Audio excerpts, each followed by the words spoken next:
આપ સૌ કોઈ જાણો છો કે હેરિટેજ સિટી અને મહાનગરનો દરજ્જો ધરાવતું આપણું અમદાવાદ તેના કેવા હાલ થાય છે।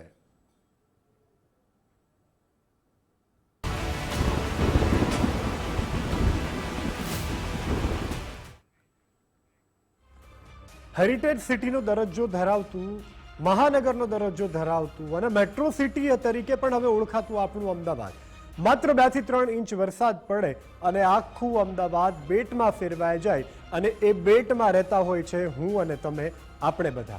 સામાન્ય વરસાદ પડતાની સાથે અમદાવાદની દશા, દિશા અને રસ્તા બધું જ બદલાઈ જાય છે। દર વખતે આ જળબંબાકાર શા માટે થાય છે? ગત વર્ષે ચોમાસું આવે છે, પાણી ભરાય છે, લોકોને હાલાકી પડે છે, કેટલાય અકસ્માતો થાય છે, કેટલાય લોકોના ઘરમાં પાણી આવી જાય છે, ઘર વખરી પલળી જાય છે, બાળકોના પુસ્તકો પલળી જાય છે, કરિયાણું પલળી જાય છે, લોકોના મૃત્યુ પણ થઈ જાય છે, છતાં તંત્ર બોધપાઠ કેમ નથી લેતું? આ સૌથી મોટો સવાલ છે। એટલા માટે દર ચોમાસે, દર વર્ષે આપણે આ ચર્ચા કરીએ છીએ। વિષય એ જ હોય છે કે અમદાવાદ જળબંબાકાર, રોડ રસ્તાઓ પણ તળાવ બની જાય છે અને સોસાયટીઓમાં પણ પાણી ઘૂસી જાય છે। વરસાદી પાણીના નિકાલની આ ગંભીર સમસ્યા પાછળ આખરે કયા કયા કારણો જવાબદાર છે? શું આ તંત્રની નિષ્ફળતા છે કે પછી આપણી અજાગૃતતા? આ એક સૌથી મોટો સવાલ છે। આજે આપણે જોઈશું કે શહેરમાં જળબંબાકાર થવા પાછળના કારણો અને તેની વાસ્તવિકતાનો આ સ્પેશિયલ રિપોર્ટ। મેઘાની વરસાદી રૂપી ભેટને આપણે ફેરવી કાઢી છે કુદરતી જળ પ્રલયમાં। શું કારણો છે અમદાવાદમાં સામાન્ય વરસાદમાં અને ભારે વરસાદમાં ભરાઈ જાય છે પાણી? લોકો સમસ્યા વેઠી રહ્યા છે। શું સાચા અર્થમાં આનું નિરાકરણ શક્ય છે? જોઈશું માત્ર ને માત્ર ગુજરાત ફર્સ્ટ ઉપર અહેવાલ। અમદાવાદમાં સામાન્ય કે મધ્યમ વરસાદમાં પાણી ભરાવાની સમસ્યા હવે કાયમી બની ગઈ છે। અતિ ભારે વરસાદની તો વાત કરી શકાય તેમ જ નથી, કારણ કે માત્ર 2-3 ઇંચ વરસાદમાં જ અનેક વિસ્તારો બેટમાં ફેરવાઈ જતા હોય છે અને આ સમસ્યાના મુખ્ય કારણોમાં જૂની અને અપૂરતી ક્ષમતા ધરાવતી ડ્રેનેજ લાઈનો છે। નીચાણવાળા વિસ્તારોનું ભૌગોલિક માળખું અને શહેરીકરણને કારણે ઘટતી જતી ખુલ્લી જમીન છે। જો કે સૌથી મોટું કારણ છે કે કચરાથી બ્લોક થયેલી ગટરો। તંત્ર એક તરફ સ્વચ્છ અમદાવાદ અને ડોર ટુ ડોર કચરાના ઉઘરાણીની વાતો તો કરે છે, પરંતુ દ્રશ્યો કંઈક અલગ જ વાસ્તવિકતા રજૂ કરે છે। રાણીપ વિસ્તારમાં આવેલા ખોડિયારનગર બસ સ્ટોપ પાસે ગટરની બિલકુલ નજીક જ એક પ્લાસ્ટિકનો અસહ્ય કચરો જમા થયેલો જોવા મળી રહ્યો છે। જૂના ગાદલા અને પ્લાસ્ટિક પેકિંગ ખુલ્લામાં જ ફેંકવામાં જોવા મળી રહ્યા છે। જ્યારે વરસાદ પડે ત્યારે જ કચરો સીધો ડ્રેનેજ લાઇન અને ત્યારબાદ કેચપીટમાં ફસાઈ જાય છે, જેનાથી આખી સિસ્ટમ જામ થઈ જાય છે અને પાણીનો નિકાલ અટકી પડે છે। જે લોકો પાનના પડીકા ખાઈને પ્લાસ્ટિક ગમે ત્યાં નાખી દે અને એ પ્લાસ્ટિક ગટર લાઇનમાં જાય અને ગટર લાઇન ડ્રેનેજ લાઇન આખી ચોકઅપ થઈ જાય, તો એમાં તો હું માનું છું કે લોકો મોટાભાગે જવાબદાર છે। મ્યુનિસિપલ તંત્ર એની રીતે કામ કરે, પણ એમાં જો બજેટ ના હોય તો બોપલ જેવા એરિયામાં સ્ટ્રોમ ડ્રેનેજ લાઇન નથી નાખી શક્યા।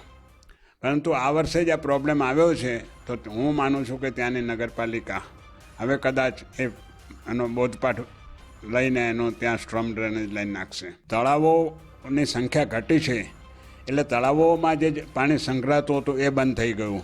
બીજું, પેવર બ્લોક નાખ્યા એટલે જે જમીન ખુલ્લી હતી ને પાણી ઉતરતું હતું નીચે એ પણ બંધ થઈ ગયું। જ્યારે થોડા સમયમાં વધુ વરસાદ પડે તો એમાં તો મ્યુનિસિપલ તંત્ર પણ હું માનું છું કંઈ ના કરી શકે। સ્ટ્રોમ ડ્રેનેજ લાઇન મોટી નાખવી જોઈએ અને સાબરમતી નદીમાં જે પાણી રોકીએ છીએ આપણે એ જૂન મહિનામાં હું માનું છું કે ખાલી કરી નાખવી જોઈએ નદી, તો નિરાકરણ શક્ય છે। ગુજરાત ફર્સ્ટ આવ્યું છે જે અમદાવાદમાં પાણી ભરાવાની સમસ્યાને લઈને સ્પેશિયલ અહેવાલ રજૂ કરી રહ્યા છે। તેમાં મુખ્ય કારણ તંત્ર જેટલું જવાબદાર છે તેટલા જ લોકો, સ્થાનિક લોકોની પણ જવાબદારી એટલી છે, કારણ કે લોકો જાગૃત નથી। આપ જોઈ શકો છો વિકાસ તો અમદાવાદમાં થયો છે। આ રાણીપ વિસ્તારનો ખોડિયારનગર વિસ્તાર છે અને આપ જોઈ શકો છો કે અસહ્ય કચરો, પ્લાસ્ટિક જે છે તે અહીં જોવા મળી રહ્યું છે। સાથે સાથે લોકોએ પણ પ્લાસ્ટિકનો ઉપયોગ ટાળવો જોઈએ। સાથે સાથે તંત્રએ પણ જે તે વિસ્તારમાં વાત કહેવામાં આવે છે કે જે કચરો એકઠો કરવા માટે થઈને ઘરે ઘરે ડોર ટુ ડોર કલેક્શન કરવામાં આવે છે, પરંતુ અહીં ક્યાંક ને ક્યાંક તંત્રની ફોલ ખુલ્લી થાય છે। સાથે સાથે લોકો પણ અહીં અવેરનેસ માં નથી તેવું જોવા મળી રહ્યું છે। એટલે કે પ્લાસ્ટિક મુક્ત અમદાવાદ અને પાણી ભરાવાની સમસ્યાનું જો નિરાકરણ લાવવું હોય તો લોકોએ પણ જાગૃત થવાની જરૂર છે અને તંત્રએ પણ સારું કામ કરવાની જરૂર છે. તો પાણી ભરાવાની આ સમસ્યા માટે તંત્ર જ નહીં પણ જાગૃત નાગરિક તરીકે આપણી પણ કેટલીક બધી ભૂલો કે જે જવાબદાર છે. ખુલ્લામાં કચરો નાખવાની આદત અને પ્લાસ્ટિકનો વધુ પડતો વપરાશ વરસાદની લાઈનો માટે વિલન સાબિત થઈ રહ્યું છે. બીજી તરફ તંત્ર પણ પોતાની જવાબદારીમાંથી છટકી શકે નહીં. વર્ષ 1990 પછી અમદાવાદનો જે અનિયંત્રિત વિકાસ થયો છે તેનાથી શહેરનું કુદરતી માળખું આખું બદલાઈ ગયું છે. ઇસરોની સેટેલાઇટ ઇમેજ સ્પષ્ટપણે દર્શાવી રહી છે કે ભૂતકાળમાં અમદાવાદમાં અનેક કુદરતી તળાવો હતા જે વરસાદી પાણીનો સંગ્રહિત કરવાનું કામ કરતું હતું, પરંતુ વિકાસના નામે તળાવોમાં પુરાણ કરી અને સોસાયટીઓ બનાવી દેવામાં આવી. પરિણામે કુદરતી રીતે પાણીનો સંગ્રહ થવાની વ્યવસ્થા નાશ પામી છે. 26 ફેબ્રુઆરી 1411માં અમદાવાદ શહેરની સ્થાપના થઈ અને દર સદીમાં અમદાવાદ શહેર સતત વિકાસ કરતું રહ્યું અને આજે વિકાસ અને શહેરીકરણ એ હદ સુધી વધ્યું છે કે અહીં અમદાવાદ શહેરનો વ્યાપ અને વિકાસ તો ચોક્કસ વધ્યો છે, પરંતુ અમદાવાદમાં ભારે વરસાદ વખતે પાણી ભરાવાના મુખ્ય કારણો સ્ટ્રોમ વોટર ડ્રેનેજ સિસ્ટમની મર્યાદા, ગટરોમાં કચરો જામી જવા, ઝડપી શહેરીકરણ અને કુદરતી ઢાળ તથા નદી તરફના પાણીના નિકાલના માર્ગોમાં આવતા અવરોધો જોવા મળી રહ્યા છે. આપ જે આ દ્રશ્યો જોઈ રહ્યા છો તે છે અમદાવાદ શહેર અને આપ જોઈ શકો છો કે સિમેન્ટ કોન્ક્રીટનું જંગલ બની ગયું છે. સાથે સાથે શહેરીકરણ વધ્યું છે અને અમદાવાદ ગ્રામ્ય પાસે આવેલી ખેડૂતોની ખેતીલાયક જમીન હવે ખેડૂતો ખેતુ વિમુખ થઈ રહ્યા છે અને જમીનો વેચી રહ્યા છે. આ એક કારણ પણ છે કે અમદાવાદ શહેરમાં સતત સામાન્ય અને ભારે વરસાદમાં અતિ ભારે પાણી કેટલાક વિસ્તારોમાં ભરાઈ જાય છે. જો આ જ સમસ્યા રહી તો આનું નિરાકરણ ક્યારે આવશે તે એક મોટો પ્રશ્ન થઈ રહ્યો છે. કેમેરા પર્સન અરવિંદ સોલંકી સાથે સચિન કડિયા, ગુજરાત ફર્સ્ટ, અમદાવાદ. જુલાઈ માસમાં જ્યારે પણ અતિશય વરસાદ પડ્યો છે ત્યારે આખું શહેર થંભી ગયું છે. પશ્ચિમ વિસ્તારમાં સ્થિતિ વધુ વણસતી હતી. તેનું મુખ્ય કારણ એ છે કે આખા શહેરમાં હવે કોન્ક્રીટનું જંગલ ખડકી દેવાયું છે. રસ્તા ઉપર પેવર બ્લોક અને સીસી રોડ હોવાથી વરસાદી પાણી જમીનમાં શોષાતું જ નથી. આ ઉપરાંત સાબરમતી રિવરફ્રન્ટ બન્યા પછી શહેરનું વરસાદી પાણી જે રીતે પહેલા સરળતાથી અને ઝડપથી સાબરમતી નદીમાં વહી જતું હતું તેનું કુદરતી વહેણ પણ અટકી ગયું છે. એએમસી દ્વારા રિવરફ્રન્ટમાં પાણી છોડવા માટે બનાવવામાં આવેલી વ્યવસ્થા વર્તમાન વસ્તી અને વરસાદના પ્રવાહની સામે અપૂરતી સાબિત થઈ રહી છે. વધતી વસ્તીની સામે જૂની ગટર સિસ્ટમ અને સ્ટ્રોમ વોટર લાઇનની ક્ષમતા વગરની અત્યારે બની ગઈ છે. અમદાવાદની વાત કરીએ, માત્ર અમદાવાદની જ, તો 80 લાખની વસ્તી છે. હવે એની સામે સીવેજ નેટવર્ક પૂરતું નથી અને માત્ર ચોમાસામાં જ જે વહન કરે સ્ટોમ વોટર પાઇપલાઇન જેને કહેવાય એ પણ અપૂરતી છે. હવે સીવેજ નેટવર્ક નથી એટલે તમારું સીવેજનું પાણી તમે સ્ટોમ વોટરમાં નાખો છો અને વરસાદ આવે એટલે બે ભેગું થાય એટલે યોગ્ય રીતે પાણી જતું નથી. અમદાવાદના મોટાભાગના તળાવો પૂરી નાખ્યા, રિક્લેમ કર્યા અને લોકોને ભ્રમિત કરવા માટે બ્યુટિફિકેશન ઓફ ધ પોન્ડ્સ જુદા જુદા 11-12 તળાવો ડેવલપ કર્યા કે જેમાં વરસાદી પાણી લગભગ નથી ભરાતા, નર્મદાનું પાણી ભરાય છે. એટલે જળસંચય અથવા તો આજે વધારે પ્રમાણમાં વરસાદ આવે તો એનો નિકાલ કેમ કરવો એની આપણે આયોજન નથી કરી શક્યા. એટલે નગર નિયોજન જે કરવું જોઈએ સર્વાંગી રીતે એ નથી કર્યું.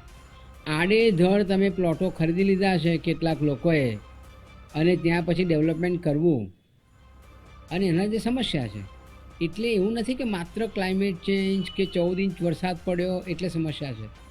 આ તંત્રની નિષ્ફળતાનો પુરાવો છે. અમદાવાદમાં સામાન્ય વરસાદમાં પણ પાણી ભરાવાની સમસ્યા દર વર્ષે જોવા મળતી હોય છે. અત્યારે હાલ આપ જે મારી પાછળના દ્રશ્યો જોઈ રહ્યા છો તે કાળી ગામ નું ગરનાળું છે અને અહીં સામાન્ય વરસાદમાં પણ પાણી ભરાઈ જાય છે. આપ જોઈ શકો છો દ્વિચક્રી વાહન ચાલકોને પાણીમાંથી પસાર થવું પડે છે. દ્વિચક્રી વાહન ચાલક છે તેમની સાથે વાત કરવાનો પ્રયાસ કરીશું. જે અત્યારે આ પાણીમાંથી પસાર થઈ રહ્યા છો, કેટલી સમસ્યા, શું કહેશો? હા સાહેબ, સમસ્યા તો છેલ્લા ઘણા 8-9 વર્ષથી છે, પણ આમાં કોઈ સોલ્યુશન નથી લાવતા લોકો. કારણ કે આમાં કેવું છે કે આપણે વોટ ગમે તેને આપીએ, ભાજપને ગમે તેને, બરોબર, પણ આમાં એવું તકલીફ છે કે અમે એટલા વર્ષથી આવીએ પણ અમારા ચંપલ બી બગડી ગયા, આમાં 2000 ચંપલ છે તો બી બગડી ગયા, બરોબર, અને આ વસ્તુનું સોલ્યુશન આવતું નથી. એના ડ્રેનેજ લાઈનનું કામ બોગસ જ છે. અમે કારણ થતું નથી, કારણ વર્ષોથી હું મારી એક્ટિવા બંધ થઈ જાય છે, ઘણી વખત બંધ થયું છે. અહીંયા 25 વખત બંધ થયું છે. હું દોરીને ગયો હતું ત્યાં ઉપર સુધી, હજી 100 મીટર, પણ કોઈ પ્રોબ્લેમ આનું સોલ્યુશન આવતું નથી સાહેબ, બરોબર. એટલે આનું સોલ્યુશન લાવવા માટે તમે સરકારને અપીલ કરો. બાકી આમાં કોઈ રસ્તો એવો નથી કે આવું ખરાબ હોય, કારણ કે રેલવેનો લાઈન છે, બરોબર. એવું તો નથી કે ગુજરાત સરકારનો સામાન્ય વરસાદમાં પાણી એટલું ભરાય કે તમે 100 ફૂટ સુધી ભરાય, પણ કઈ વાંધો, તમે સોલ્યુશન લાવો વહેલી તકે, જેટલું બને એટલું. ખાસ દર વર્ષે આ સમસ્યા છે. લોકો એક આશા રાખી રહ્યા છે કે સરકાર જે પણ આવે, પક્ષ જે પણ હોય, વોટ આપીએ તો સામે જે સમસ્યાનું નિરાકરણ અને પાણી ભરાવાની સમસ્યાનું હલ થાય તેવું લોકો ઈચ્છી રહ્યા છે. કાર્યપર્સન અંકિત દવે સાથે સચિન કડિયા, Gujarat first, Ahmedabad. Ahmedabad municipal corporation દ્વારા શહેરમાં વરસાદી પાણીના સંગ્રહ અને ભૂગર્ભ જળસ્તર ઊંચા લાવવા માટે આશરે ₹217 કરોડના ખર્ચે 22થી વધુ તળાવોને એકબીજાની સાથે ઇન્ટરલિંક કરવાનો મહત્વપૂર્ણ પ્રોજેક્ટ હાથ ધરવામાં આવ્યો છે. હેતુ એવો છે કે એક તળાવ ભરાયા પછી વધારાનું પાણી આપોઆપ બીજા તળાવમાં જાય, પરંતુ વાસ્તવિકતા સાવ અલગ જ છે. તળાવોની જાળવણીના અભાવે આ કરોડોના પ્રોજેક્ટની સામે અનેક સવાલો ઊભા થઈ રહ્યા છે. તળાવો આજે જળ સંચયના કેન્દ્ર બનવાને બદલે કચરા પેટીના હબ બની ગયા છે. ચાંદલોડિયા તળાવમાં તો અસહ્ય ગંદકી અને પ્લાસ્ટિકની બોટલો અને કચરો પથરાયેલો જોવા મળ્યો છે. જો તળાવો જ કચરાથી ભરાયેલા હોય તો વરસાદી પાણી તેમાં સંગ્રહિત કેવી રીતે થાય?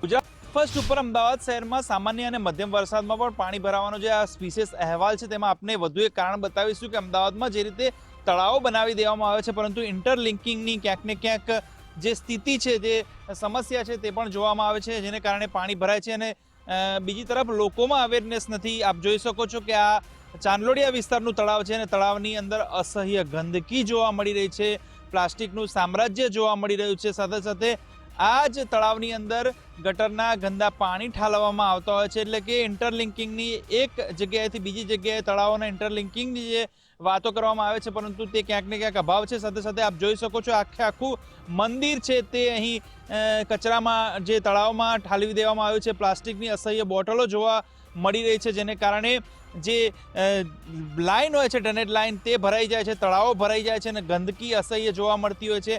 આ જ કારણોથી આપ જોઈ શકો છો કે શ્રીફળ ભરેલી આખી એક બેગ છે તે પ્લાસ્ટિકની બોટલ કચરામાં જે ઠાલવી દેવામાં આવી છે.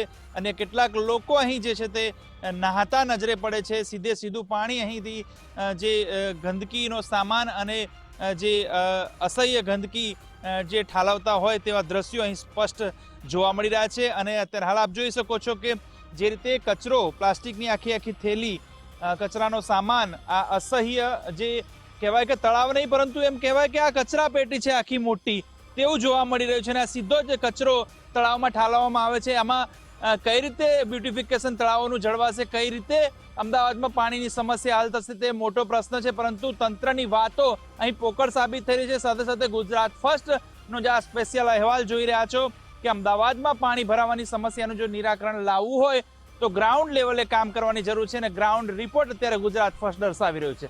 કાર્યપર્સન અંકિત દવે સાથે સચિન કડિયા, ગુજરાત ફર્સ્ટ, અમદાવાદ. તો પૌરાણિક અને જૂના અમદાવાદની હવે વાત કરીએ તો ઘણા વિસ્તારો એવા છે કે જ્યાં પહેલા કુદરતી તળાવો હતા, પણ શહેરીકરણની ઘેલછામાં તે પુરાઈ ગયા. નારણપુરા સ્ટેડિયમ વિસ્તારમાં આવેલી લખુડી સોસાયટી ભૂતકાળમાં એક વિશાળ તળાવ હતી. લખુડી તળાવનો ભાગ અહીંયા તે હતો. સમય જતાં આ તળાવ પૂરી અને સોસાયટીઓ બનાવી દેવામાં આવી. આજે પણ તે વિસ્તાર લખુડી તળાવ તરીકે ઓળખાય છે. કુદરતી પાણીનો માર્ગ રોકી અને બનાવાયેલા આ બાંધકામો આજે ચોમાસામાં એક મોટો પડકાર બની રહ્યા છે. આવી જ સ્થિતિ વેજલપુર વિસ્તારની પણ છે. વેજલપુરમાં સામાન્ય વરસાદમાં પણ ઘૂંટણસમાં પાણી ભરાઈ જાય છે.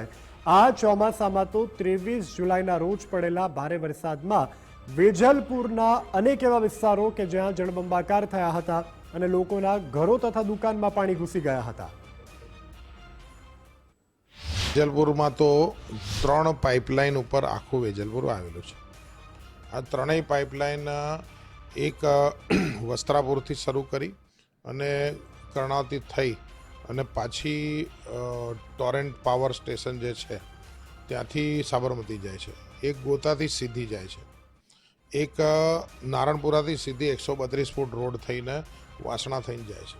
આ ત્રણ પાઇપલાઇન ઉપર આખું શહેર એટલે વેજલપુર વિધાનસભા છે. આખી વિધાનસભામાં અમે ગમે એટલું કામ કરીએ, ખૂબ પાઇપ સાફ કરવા 4-5 મહિના મહેનત કરીએ તો બી પાણી ભરાય.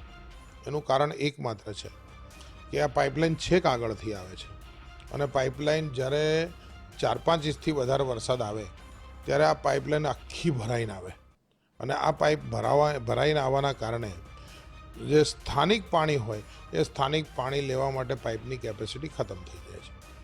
એટલે જો વેજલપુર વિસ્તારમાં પાણી ન ભરાવા દેવું હોય તો બે કામ કરવા પડે કે એક મેજર મોટી જે ગટર લાઇન આવે છે એ ગટર લાઇનની અંદર બુસ્ટર સ્ટેશન ઊભા કરવા પડે. આ બુસ્ટર સ્ટેશન ઊભા કરે એટલે જે ગટરનું પાણી છે એને અહીંયા આવતા ધક્કો મારી અને એ ફાસ્ટ એને જે નદીમાં એટલે જે એસટીપીમાં મોકલવાનું છે ત્યાં જતું રહે. સૌથી પહેલાં આ શહેરને લારી પોલિસીની જરૂર છે અને ફૂટપાથ પોલિસીની જરૂર છે. ગમે ત્યાં લારી ઊભી રહે એની જગ્યાએ ચોક્કસ જગ્યાએ જ લારી ઊભી રહે, નિશ્ચિત કરેલા એની પાસેથી ચોક્કસ ભાડું વસૂલ કરવામાં આવે અને સ્વચ્છતાના પેરામીટર ઉપર એમની સંપૂર્ણ રીતે ચોકસાઈપૂર્વક માંગણી રાખવામાં આવે. કારણ કે ગંદકી એ જ્યાં જ્યાં બજાર ભરાય છે ત્યાં તમે જોશો તો કોઈ પણ કેચપીટ ખોલીને જોશો એ સાંજ પડે બધી શાકભાજીથી કેચપીટો ભરાયેલી હોય. અમદાવાદમાં વરસાદી પાણી ભરાવાનું વધુ એક કારણ એ પણ છે કે કુદરતી તળાવો સાથે છેડછાડ. જી હા, મારી પાછળના જે આપ દ્રશ્યો જોઈ રહ્યા છો તે શ્રી લખોડી કોઓપરેટિવ હાઉસિંગ સોસાયટી છે. તે એક સમયે લખોડી તળાવ તરીકે ઓળખાતું હતું. આજે પણ આ વિસ્તાર લખોડી તળાવ સોસાયટી તરીકે ઓળખાય છે. એટલે કે જે સમય જતાં શહેરીકરણ વધ્યું અને સાથે સાથે જે તળાવ હતું તેને પૂર્ણ કરીને સોસાયટી બનાવી દેવામાં આવી, એટલે શહેરીકરણ વધ્યું છે, સાથે સાથે વિસ્તાર વધ્યો છે. પરંતુ અમદાવાદનું શહેરીકરણ અને વિસ્તાર વધતા સાથે જૂની ડ્રેનેજ લાઇનને ક્યાંક ને ક્યાંક જે સિસ્ટમની જે નવી ડ્રેનેજ લાઇન થવી જોઈએ, મજબૂત ડ્રેનેજ લાઇન નથી, તેને કારણે પાણી ભરવાની સમસ્યા જોવા મળે છે. કોર્પોરેશન અંકિત દવે સાથે સચિન કડિયા, ગુજરાત ફર્સ્ટ, અમદાવાદ. તો અમદાવાદને સ્માર્ટ સિટી કે હેરિટેજ સિટી બનાવવાનું માત્ર કાગળ પરનું જે આયોજનો છે તે સુશોભનથી તો શક્ય નથી. જૂની ડ્રેનેજ લાઇનોનું આધુનિકીકરણ, કચરાનો યોગ્ય નિકાલ, તળાવોની સાચી જાળવણી અને કોન્ક્રીટકરણ જે થઈ રહ્યું છે તેના પર અંકુશ જ આ સમસ્યાનો પાયાનો ઉકેલ છે. તંત્રએ પોતાના પ્લાનિંગમાં સુધારો કરવો પડશે અને નાગરિકોએ પણ પ્લાસ્ટિક મુક્ત અમદાવાદ તરફ એક કદમ ઉઠાવવું પડશે. તો અમદાવાદને ખરા અર્થમાં જળબંબાકારની સમસ્યાથી આપણે મુક્ત બનાવી શકીશું.